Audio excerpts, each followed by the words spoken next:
Assalamualaikum warahmatullahi wabarakatuh. Alhamdulillahirabbil alamin. Assalatu wassalamu ala asyrafil anbiya'i wal mursalin sayyidina Muhammadin wa ali sayyidina Muhammad. Alhamdulillah, ananda sekalian, kita panjatkan puji syukur kehadirat Allah Subhanahu wa taala karena pada kesempatan ini kita akan melanjutkan materi kita tentang Quran surah Luqman ayat ke-13 sampai ayat ke-14. Sebelum kita memulai pelajaran, terlebih dahulu saya mengajak kepada ananda sekalian kita bersama-sama membaca doa. Semoga pelajaran kita diberkahi oleh Allah Subhanahu wa taala.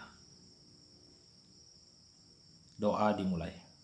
Bismillahirrahmanirrahim. Doa selesai. Baiklah. Jadi sebelum saya membahas materi pelajaran, terlebih dahulu saya perlu sampaikan ada beberapa tujuan pembelajaran yang akan kita capai pada saat ini.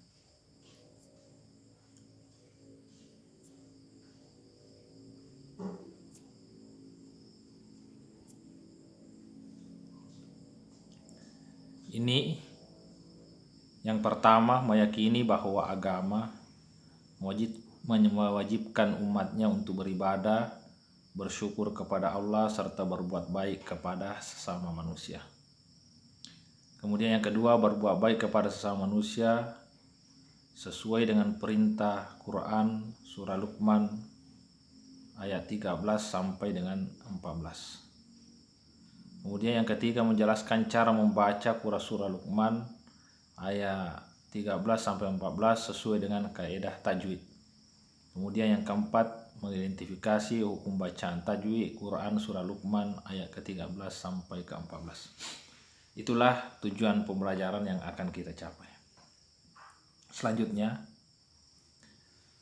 kita melihat Quran surah Luqman ayat 13 sampai 14. Wa id qala Luqmanu li banihi wa huwa ya'izuhu ya bunayya la tusyrik billah inna syirka la zulmun azim. Wa wassaynal insana biwalidayhi hamalathu ummuhu wahnan ala wahn wa fisaluhu fi amain anishkur li wa liwalidayka ilayyal masir. Selanjutnya kita akan mengidentifikasi hukum tajwid yang ada pada surah Luqman ini. Kalau kita mengingat pelajaran sebelumnya, hampir semua hukum tajwid yang ada di surah Luqman ini sebenarnya sudah kita bahas. Makanya kami tinggal mengulang kembali hukum-hukum yang ada pada Quran surah Luqman ini. Ini ada lafaz libenihi, qalqalah sugra. Jadi yang disebut qalqalah itu, kenapa huruf ba bertanda sukun di tengah kata lib. Saya sudah jelaskan dulu bahwa qalqalah itu ada hurufnya ba, jin, dal, ta dengan kaf. Ada 5 hurufnya.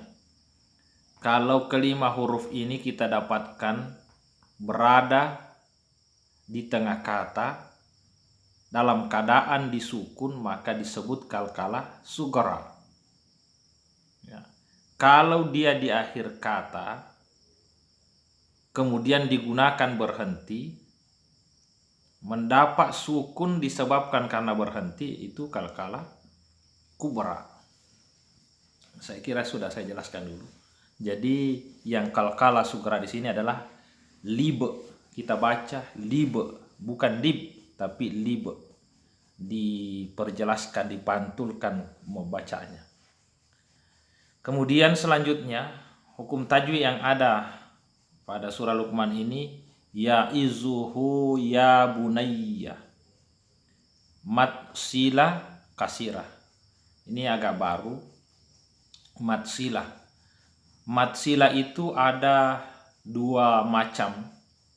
Ada yang disebut mat sila kasirah seperti contoh ini.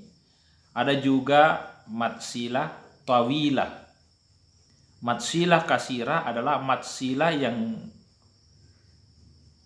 pendek, kasirah pendek. Sementara kalau mat sila tawilah yang panjang. Apa itu mat sila? Apabila ada huruf ha dhamir. Dhamir itu kata ganti. Kata ganti orang ketiga.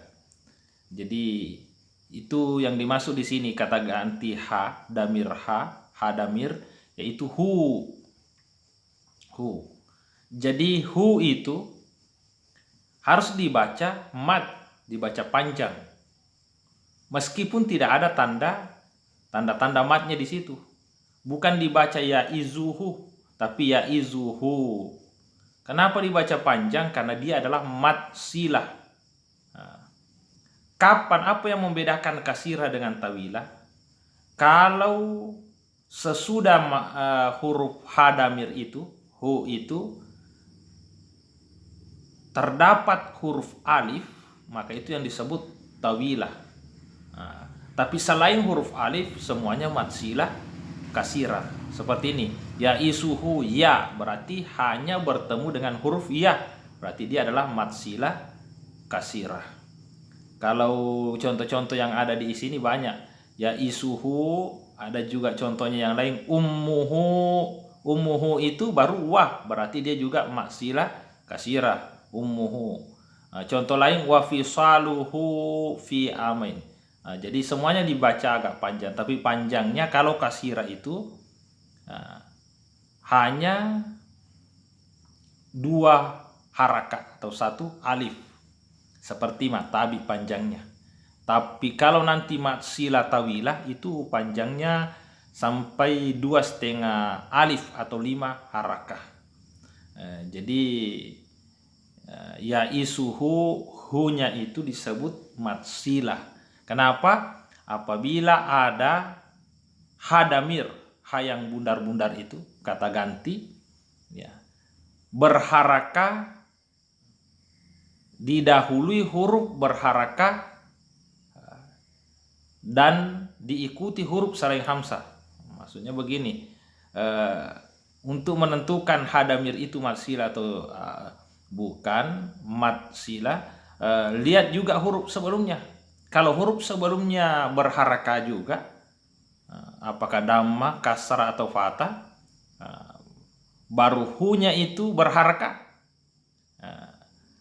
Dan sesudahnya hu itu bukan huruf alif, maka dia adalah maksilah kasirah.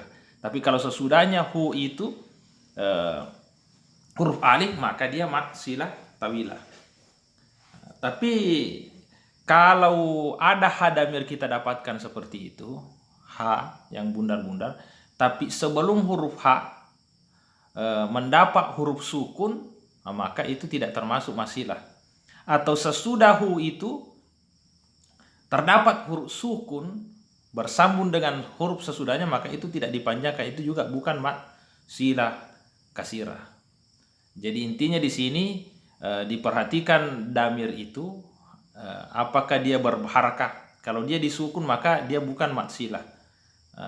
Seandainya mengatakan ya isuh, zunya itu hanya dapat sukun, maka itu bukan. Jadi itu yang disebut mat silah kasirah. Kemudian selanjutnya la zulmun azim, mat arid lis sukun. Yang dimaksud di sini mat arid lis sukun karena di situ sebenarnya tempat berhenti. Coba kita lihat ayatnya di atas. Innasyirka la zulmun azim. Itu satu ayat 13 itu. Berarti di azim itu kita berhenti. Azim. Kalau berhenti, rumusnya berhenti itu huruf terakhir disukun. Jadi mimnya itu dikasih tanda sukun. Sehingga ada mat tabi sebelum huruf terakhir. Itu rumusnya dulu mat mat akhir disukun. Kalau ada mat tabi atau mat lain sebelum huruf terakhir digunakan untuk berhenti, maka itu adalah mat arid disukun. Kenapa disebut mat arid disukun? Karena dia ketemu dua sukun. Azim, yanya itu disukun. Karena berhenti, mimnya juga harus disukun sehingga dipanjangkan azim. Jadi zi itu kasrah bertemu dengan ya sukun, azzi itu mat tabi. Tapi karena digunakan berhenti, maka mat tabinya berubah menjadi mat arid lis sukun. Kemudian selanjutnya wahnan ala wahnin. Yang dimaksud di sini wahnan, nan itu tanwin bertemu dengan ain. Itu disebut itu disebut ishar halki. Apabila ada tanwin bertemu dengan huruf ain. Wahnan ala wahnin itu dibaca jelas. Wahnan ala wahnin. Itu saya kira saya sudah menjelaskan dulu ishar halki.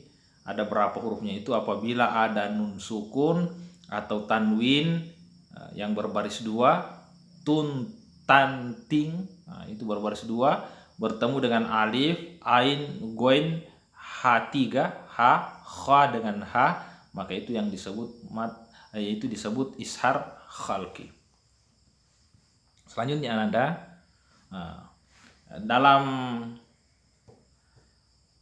Quran surah Luqman tadi ayat 13-14 ada juga kata qala.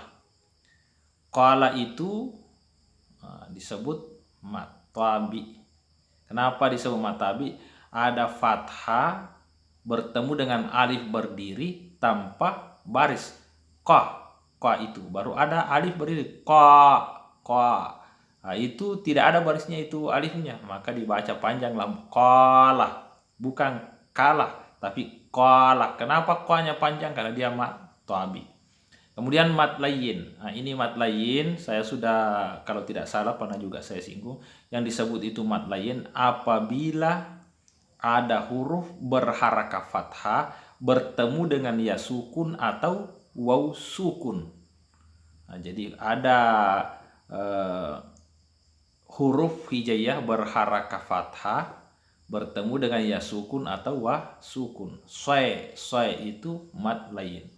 Bedakan dengan mat tabi. Kalau mat tabi ada fathah bertemu dengan alif, ada dhamma bertemu dengan waw sukun, ada kasrah bertemu dengan ya sukun. Tapi kalau mat layin ada fathah bertemu ya sukun atau waw sukun. Itu mat layin. Kemudian insana, ikhfa. Ini juga saya sudah jelaskan dulu huruf-huruf ikhfa itu yang mana. Termasuk salah satu huruf ikhfa itu adalah nun. Bukan nun, sin yang seperti contoh. Jadi kalau ada nun sukun atau tanwin bertemu dengan huruf-huruf hijaiyah, huruf ikhfa. Salah satu diantaranya adalah sin.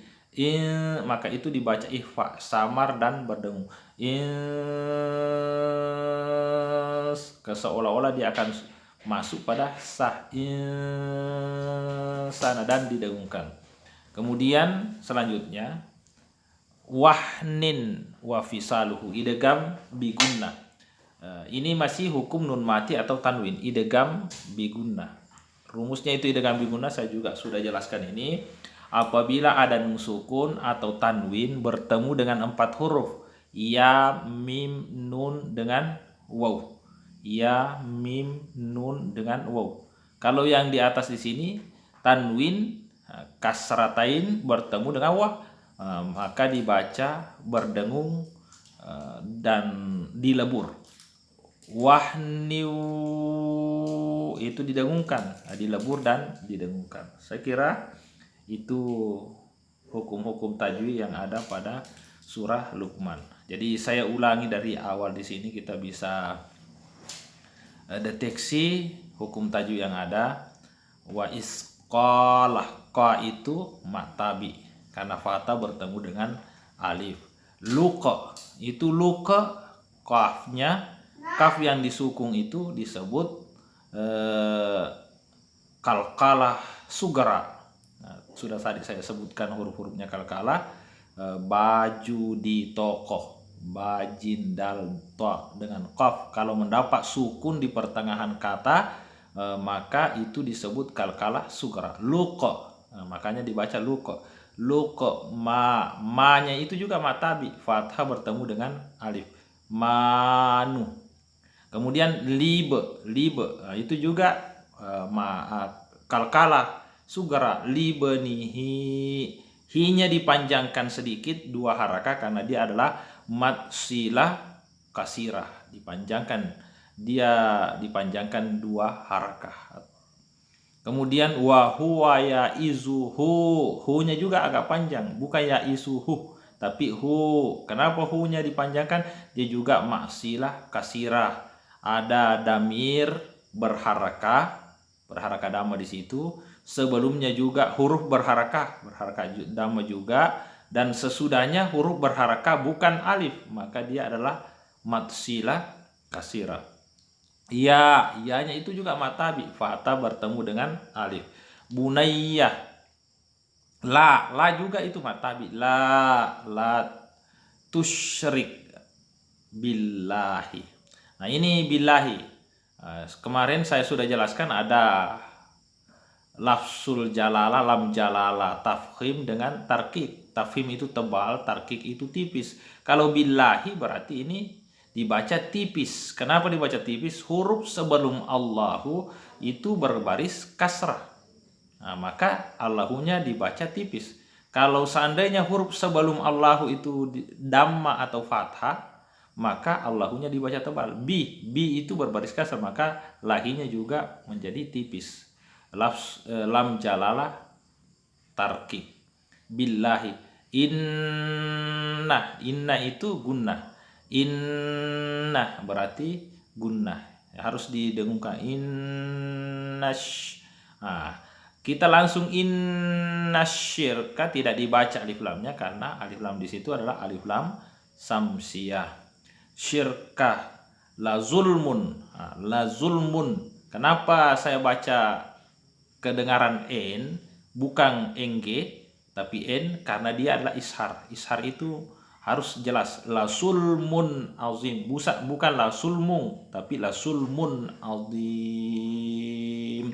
Kenapa azimnya panjang? Karena di situ tempat berhenti, maka dia adalah mad arid disukun. Kemudian selanjutnya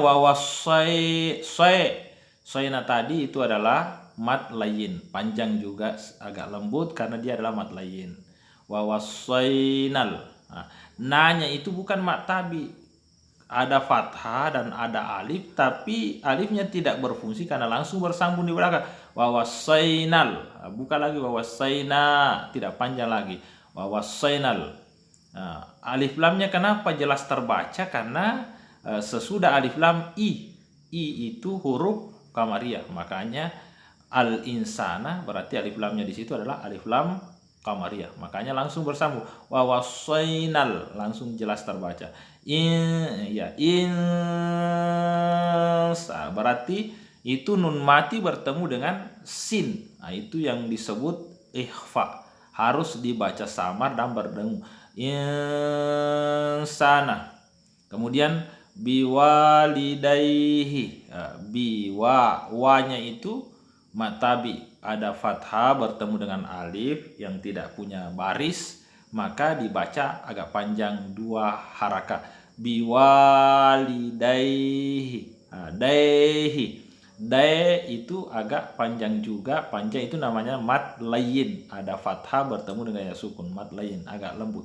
Biwalidaihi, ini hi ada damir ha, seperti tadi contoh di atas, ha damir, tapi ini bukan maksilah kasirah.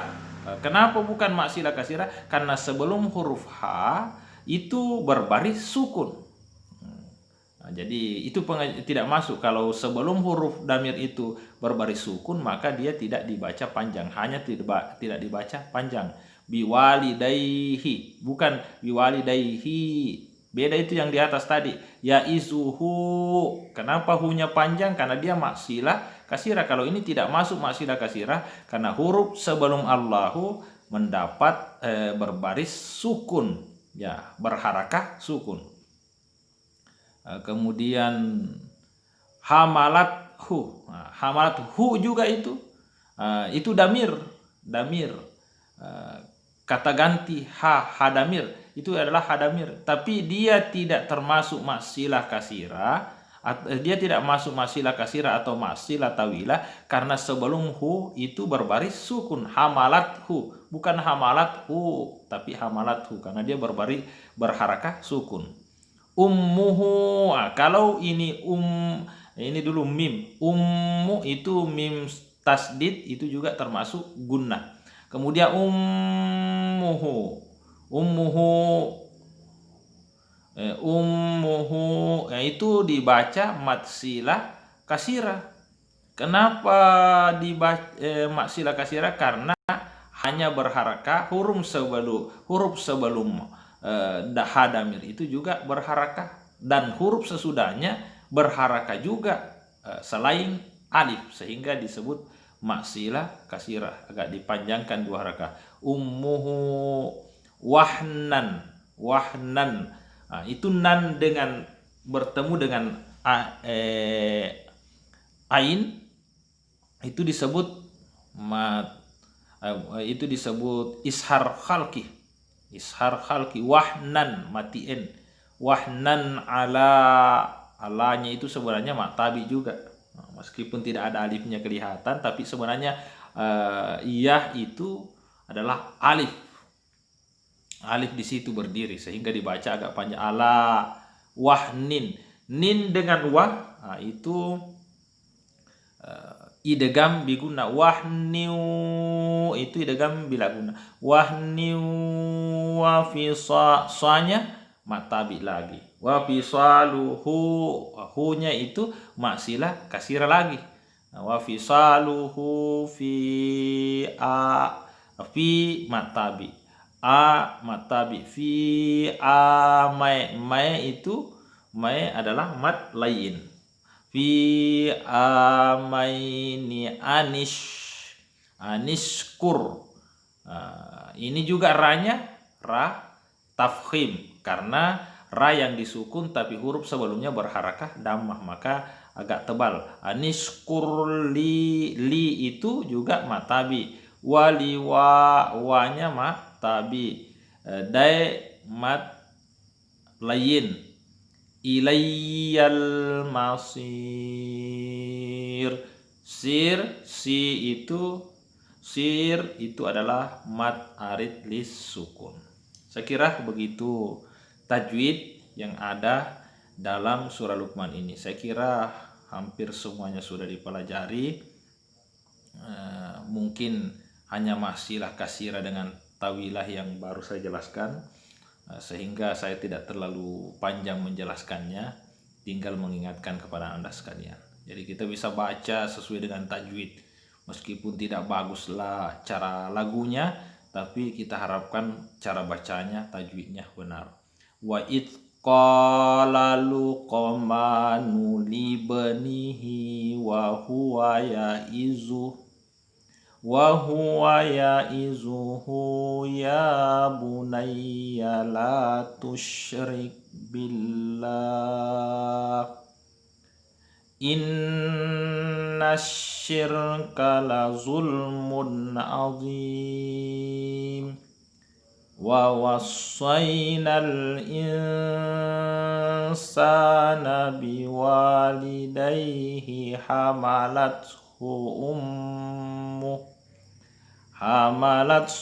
ummuhu wahnan ala wahnin wa fisaluhu fi amaini Qurli waliwalidayka ilayyal masir.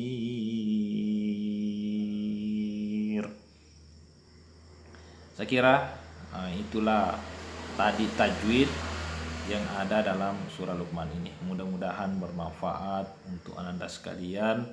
Kita mengulang-ulang mempelajari tentang tajwid ini, kita harus menguasai. Kenapa? Karena kalau kita tidak menguasai rumusnya, tentu sulit menerapkan pada saat membacanya. Dan ini yang sangat penting, bagaimana kemampuan kita bisa menerapkan dalam membaca ayat ini. Saya kira demikian. Wabillahi taufik wassa'adah. Wassalamualaikum warahmatullahi wabarakatuh.